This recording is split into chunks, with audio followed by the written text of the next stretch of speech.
Здравствуйте, мои любимые, замечательные подписчики и гости канала Таро Гадание Инфо. Благодарю вас за то, что вы со мной, за вашу поддержку, за ваше внимание. Тема сегодняшнего расклада. Ментальный плен. У кого ты не выходишь из головы, чей рассудок ты медленно сводишь с ума. Во время расклада никто не пострадал, да?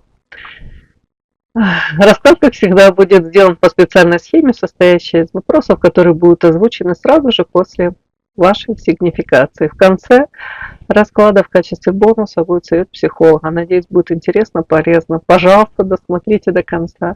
И также, пожалуйста, присылайте любые вопросы, на которые хотели бы получить ответ профессионального психолога. Обязательно отвечу в моих видеоконсультациях. Иногда в твоем окружении есть человек, который внешне никак не выдает своей вовлеченности. Он может вести себя спокойно, сдержанно, даже отстраненно. Но при этом его внутренний фокус снова и снова возвращается к вам.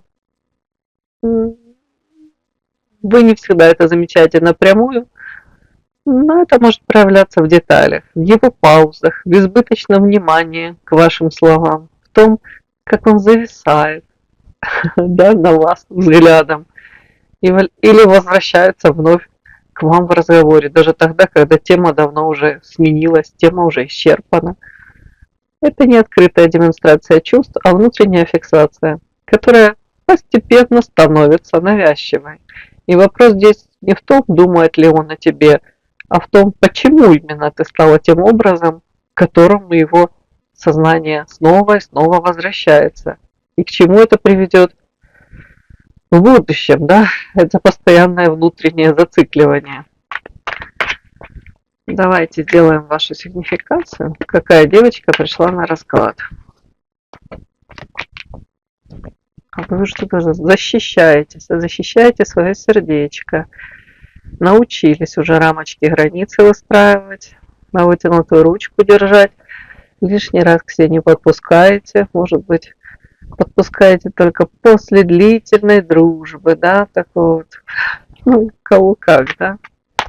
Говорите, это слишком больно было для меня. Я слишком больно обманулась. Я ждала одного чего-то, получилось совершенно другое. Поэтому уже с опытом я девушка.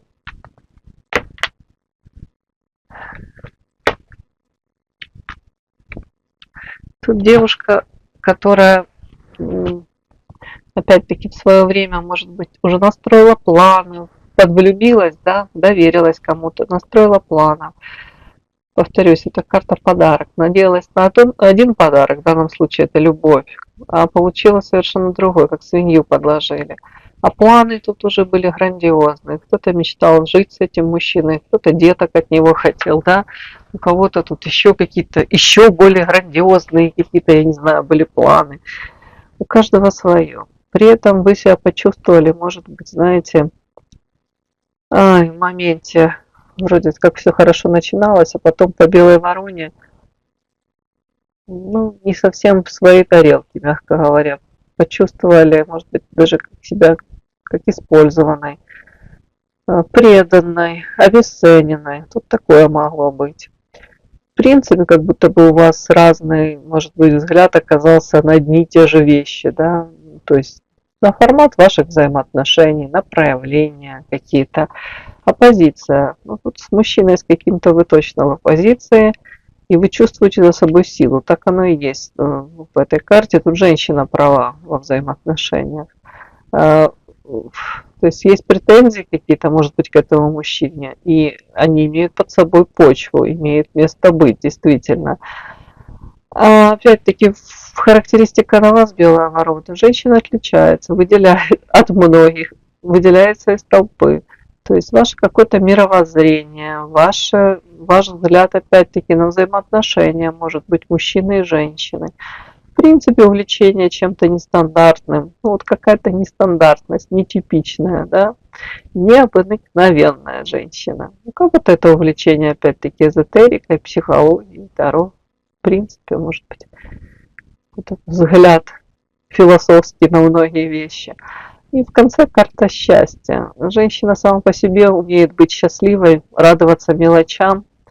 По большому счету вам не нужен тут мужчина, и кто бы то ни было. Вы умеете сами по себе в моменте быть счастливой. Повторюсь, там уж не знаю, солнечные зайчики, да, какие-то лучики солнца или лунные блики на морской глади. В любом случае, да, вот как будто бы женщина может озарять этот мир своей улыбкой, смехом. Сама по себе оптимистка, сама по себе, в принципе, энергетически наполненная. Такая, прям не как солнышко. Что-то такое сравнение идет.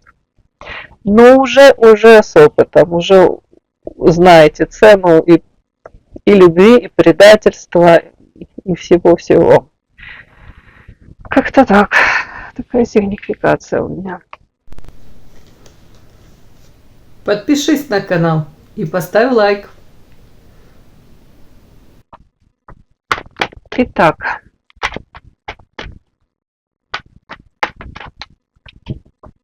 смотрим. Тема у нас ментальный плен, да, у кого ты не выходишь из головы, чей рассудок ты медленно сводишь с ума. Первое. Кто он, этот мужчина? Его роль в твоей жизни, степень близости и реального контакта.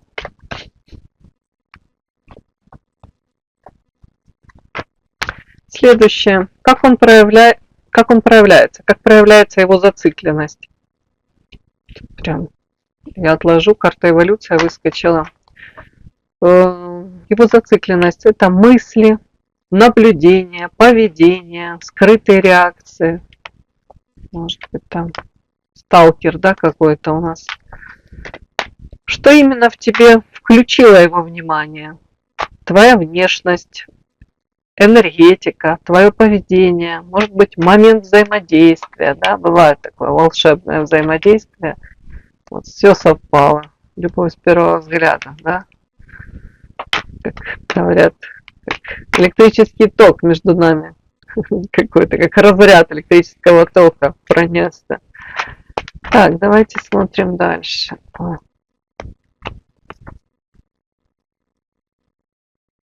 Суть зависимости. Почему его внимание стало навязчивым?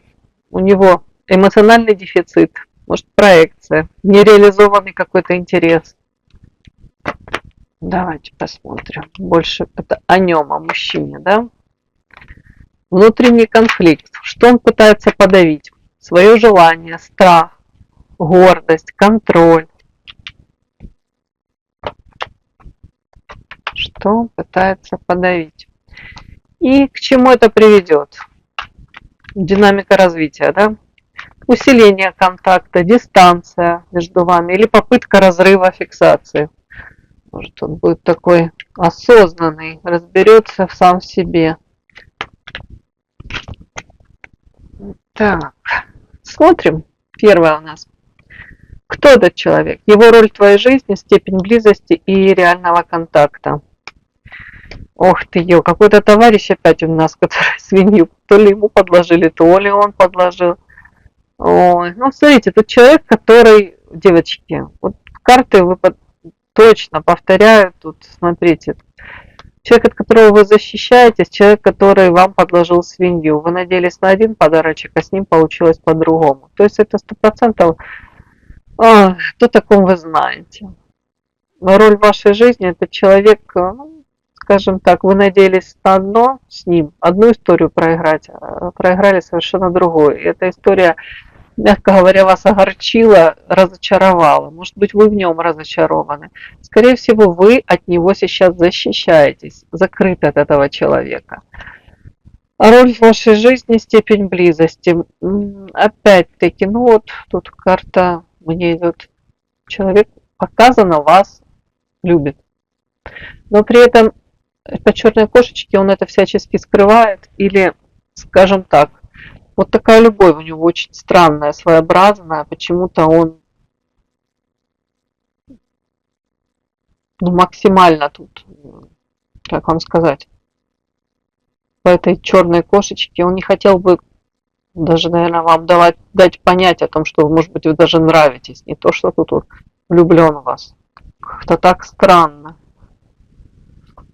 Первая мне показана история какая-то, которая вот не случилась, не получилось у вас нормально. То ли шансы были взяты неправильно, то ли, ну, то ли не в том месте, не в то время, то ли весь мир против вас. Что-то такое, вот, как будто бы роль в вашей жизни этого человека, вы от него закрываетесь.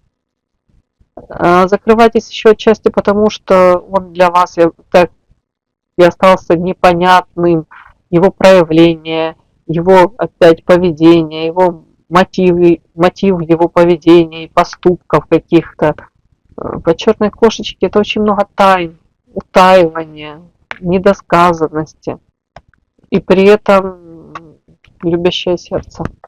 Как будто бы, знаете, противоречие. С одной стороны, может быть, вы сердцем чувствуешь, что человек вам что-то как испытывает, ну, как минимум, вы ему очень нравитесь, как минимум, а кто-то думал, он влюблен, действительно. А его поступки, какие-то такие проявления могли быть, или слова какие-то такие, знаете, которые вот, вы думаете, боже, у меня что у меня глюки? Видите, с ума схожу. Ну, вроде ж как-то я так воспринимаю, мне кажется, одно, а на самом деле и где тут правда? Такое что-то могло быть. Так, как проявляется его зацикленность? Мысли, наблюдения, поведение, скрытые реакции. У человека тут глубинные идут процессы, он тут... Это карта этих кармических партнеров, близнецовые пламена. Тут капец, он вообще считает, что это вы, его вторая половинка, родная душа. Вот его зацикленность вот даже на таком уровне, это очень серьезно. Карта дом, карта смотрю в тебя как в зеркало. При этом человек может быть не свободен, так как тут две женщины, один мужчина, и карта ярость в связи с этим. А он сам себе может противоречить. Вот эта зацикленность, тут мысли, тут наблюдение 100% есть, и скрытые реакции. Ну, наверное, тут ему приходится камуфлировать свою тягу, назовем так, к вам. Я не удивлюсь, если он тут засыпает, и во сне какие-то образы ваши ему являются, проигрываются какие-то истории. Опять-таки ярость. Ярость. Так, ярость. Это по поводу чего? По поводу вас. И тут душевные муки с вами связаны. Может быть, человек даже сам в отношении себя, знаете, как-то себя накручивает из-за того, что, может, не тот выбор сделал, или не решился, или вообще, знаете, как отморозился, подумал, пусть идет все как идет, там, знаете, само рассосется, да, а оно что-то тут не рассасывается. Карта доступность, что и бумеранг. Ну, давайте так, у кого-то история с вами начиналась как-то, может быть, а потом он мог как подиспугаться своих желаний, да, побоялся бумеранг прилететь, если не свободен, побоялся сделать выбор, выбрал, наверное, то, что проще, то, что уже в чем он стабильно находится, но при этом душевные муки как-то не отпускают человека. Ой. Мягко говоря, счастливым от своего выбора он тебя не ощущает. И при этом мне выскочила же карта эволюция. То есть его зацикленность, еще хочу сказать, она у него проявляется, у кого-то бумеранг периодически, как вот возвраты, да, какие-то, а в основном по эволюции это, скорее всего, оно как идет у него по усиленному какому-то. То есть, если сразу какие-то, может, мысли, там, образы, то сейчас вполне возможно вы вот сидите у него в голове, в печенках, да, вы у него сидите, ладно, шучу. И ощущение, это моя вторая половина. Может, это действительно мое близнецовое пламя. Может, я действительно должен был в этой жизни, в этом воплощении. Может быть, у нас какие-то грандиозные планы друг на друга были, а я не рискнул. Ну, что-то такое даже. Может, и я упустил эти шансы. То есть мы смотрим, он тут зациклен 100% на вас. И что именно в тебе включило его внимание? Ваша внешность, энергетика, поведение, момент взаимодействия. Ух ты, ну тут ваш образ, это подарок какой-то, это женщина-мечта. Вот у каждого из нас есть вот этот какой-то там образ, да, ну, не знаю, что ли идеального, или принца, или принцессы. А тут вот как совпало. Это вот есть такой, как подарочек, такой небес. Я встретил такой подарок. Так, энергия, поведение, момент взаимодействия, счастье. Ну, это же ваша сигнификация там была от счастья. Ну, где-то он вас видел, ваше поведение, да, ваше проявление, ваша искренность, ваше умение радоваться. Где-то он вас так воспринял, как большой ребенок, как солнышко. Вот что тут такое у меня. Внешность, да, ну, тут больше энергетика, наверное. И в моменте взаимодействия тоже, может быть, в моменте взаимодействия тут я вижу транжира, и тут карта баланс. Где-то вы его даже, может быть, шокировали, задели, может быть, своим искренним какими-то проявлениями, может быть, желанием тут помочь.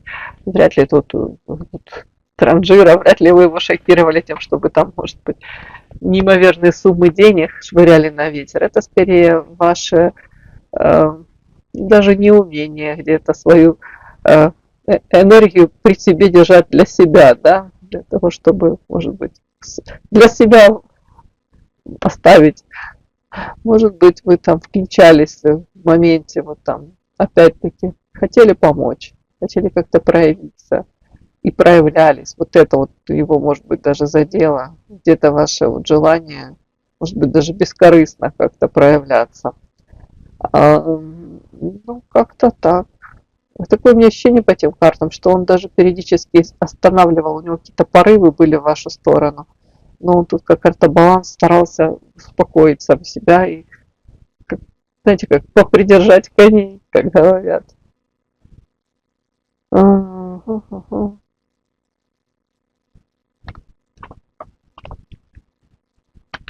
Внешность, энергетика, искренность ваша, вот эта карта счастья. С вами классно, с вами ему было классно. Он прям был счастлив рядышком. Так, смотрим. Суть зависимости. Почему его внимание стало навязчивым? Его эмоциональный дефицит, проекция, нереализованный интерес. Вот опять у меня выходит карта одиночества. Он себя чувствовал одиноким. Знаете, есть одиночество, и тут карты, ага, так, токсично, павлин. Скорее всего, человек, может, если он даже находился в союзе с кем-либо, он чувствовал себя одиноким. Тут, встретив вас, вот не зря там у меня вот эта карта, моя вторая половинка, ощущение родная душа. Я ее встретил, она мне по судьбе. Это не просто там какая-то интрижка, сексуальное влечение, не просто дружба, не просто, уж не знаю, там взаимодействие. Это что-то более глубокое, более серьезное. Вполне возможно, ну тут эмоциональный дефицит, да, опять-таки, да. Вот именно такого как будто бы отклика души он не встречал ни с кем, так не срабатывало. И, ну тут же я вам хочу сказать, вполне возможно, и вы как-то себя так вели, знаете, тут токсично, а тут павлин. Если он, в принципе, себя проявлял, знаете, вот я тут красавчик, я такой вот, тут на меня многие засматриваются, тут кастинг я буду устраивать, тут девчонки ради меня, тут, я не знаю, из кожи вон лезут, дабы мне понравиться, то вы тут могли его, не то что там холодом обдать, тут могли его как на место поставить. Ваша какая-то реакция на эти его проявления, она могла его, знаете, ну как ушат холодной воды, да, на него вылили. Вот тут также могло быть.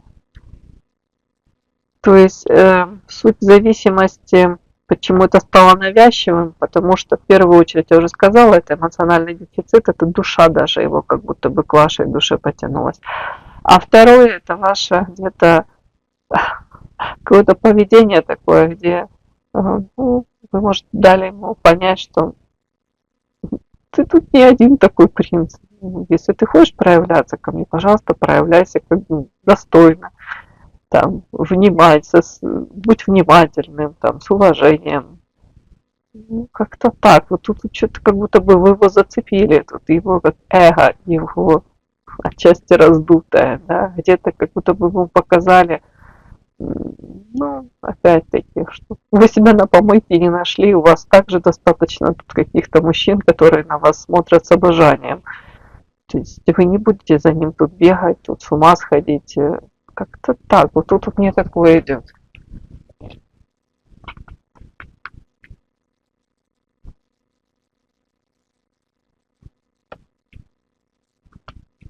Как будто бы он не до конца увидел вас, вот этот вот, знаете, интерес. С одной стороны, он увидел, что ну, он вам интересен, а с другой стороны, он тут как будто бы перья такие распускал и старался вот какую-то реакцию, но от вас все-таки до конца не получил. Тут уязвленное самолюбие. Тут такое тоже может проиграться. Следующее. Внутренний конфликт. Что он пытается подавить? Свое желание, страх или гордость, или контроль, или эгоизм. Мы уже там смотрели. Ой, тут сразу у меня выходит. Ой, а человек сразу пытается подавить. А у кого-то уже есть семья, род, семья, и тут как будто карта крест, это уже как будто бы у меня уже сложившаяся жизнь есть, налаженный быт, стабильная стабильность, успешный успех. Я уже как будто бы ну, определился, у меня судьба уже сформирована. Вот куда? Вот это он пытается как будто бы сразу донести, как мне, допустим, в мою картину мира, в картину жизни моей, эту женщину, вот вас, вписать, внести. Страх, следующий страх, карта каких-то перспектив, планы какие-то. То есть, что он пытается подавить? Страх и контроль. Опять-таки то же самое. Тут он как будто бы уже в своей жизни что-то наконтролировал, напланировал, да.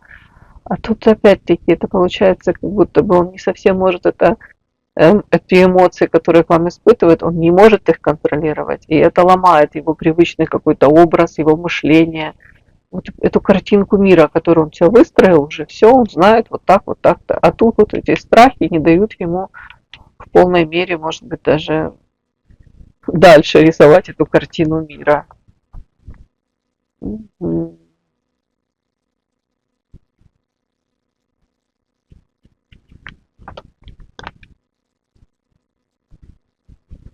Не готов он оказался к этим своим эмоциям, тут 100%. Давайте смотрим. Динамика развития. К чему это приведет? Усиление контакта, дистанция или попытка разрыва, фиксация. Девочки, первая карта у меня звезда. Это отдаление. Это отдаление часто расстояние и холод. Ну, у кого-то это на физическом плане отдаление, да. Новости, волк в овечьей шкуре и феечка. Давайте так. Попытка разрыва фиксации тоже у него будет. Он тут будет пытаться. Внешне он будет показывать вообще как будто незаинтересованность. Более того, тут даже какие-то, может быть, карта новости. Будет стараться, дабы до вас дошли какие-то новости по поводу него. И ну, суть этих новостей будет состоять в том, что у него тут все прекрасно, замечательно, он все под контролем держит. И максимально как будто бы дать вам понять, что это не вы владеете ситуацией, это не вы у него в голове сидите, не вы управляете, да, ситуацией. Все он сам контролирует свою судьбу, вот так, как он решил, так все и будет. И все так происходит, так, как он запланировал. Вот тут вот даже так. При этом картофельчик, это все настолько как-то иллюзорно, это настолько как бы как мыльный пузырь. Вот, как будто человек вот максимально хотел бы ну, скрыться, да, вот в волковичьей шкуре. Тут не в том плане, что он тут плохой, а кажется хорошим, а в том плане, что человек скрывает собственные какие-то там эмоции, мысли, максимально все камуфлирует, максимально все прикрывается, да. Не хотел бы стать уязвимым. и не хотел бы показать своей этой уязвимости. Ну, я вижу, тут пока дистанция, девочки, по звезде. Вот так будут продолжать мечтать о вас где-то, может быть, смотреть на вашу фотографию, там какие-то новости, может, о вас узнавать. Но при этом я не вижу тут сближений, я не вижу тут реальных каких-то шагов. Тут какая-то мистерия, тут как будто бы человек, может быть, даже хотел бы дать вам вот через какие-то новости, дать понять, что у меня все под контролем. Все как хотел, так все в моей жизни и происходит. С точки зрения психологии, навязчивое мысленное возвращение к образу другого человека часто связано с механизмом эмоциональной фиксации и незавершенного контакта. Когда взаимодействие не получило ясного завершения или эмоционального разрешения, то психика склонна достраивать образ, усиливая его значимость. Самое главное, чтобы вы таким не заболели, да? Чтобы у вас этот мужчина 24/7 в голове не сидел. И такой процесс может усиливаться за счет проекции внутренних потребностей или дефицитов, когда человек бессознательно наделяет другого чертами, которые компенсируют его состояние. То есть допридумывает, да, то, о чем я говорила. Наделяем человека такими качествами, которые он в принципе не владеет, он не обладает этими качествами. Да? Важно понимать, что подобная фиксация не всегда равна реальному интересу в действии, но может существенно влиять на внутреннюю динамику и восприятие. И ключевой момент здесь – это различать реальные проявления человека и внутренние интерпретации, чтобы не потерять контакт с объективной реальностью. Все, мои хорошие, удачи вам! И да, не забудьте подписаться, кто еще не подписан. Подписка, лайк, колокольчик, можно комментарий. Ну а те, кто уже подписан и все это делают, большое вам спасибо, умнички.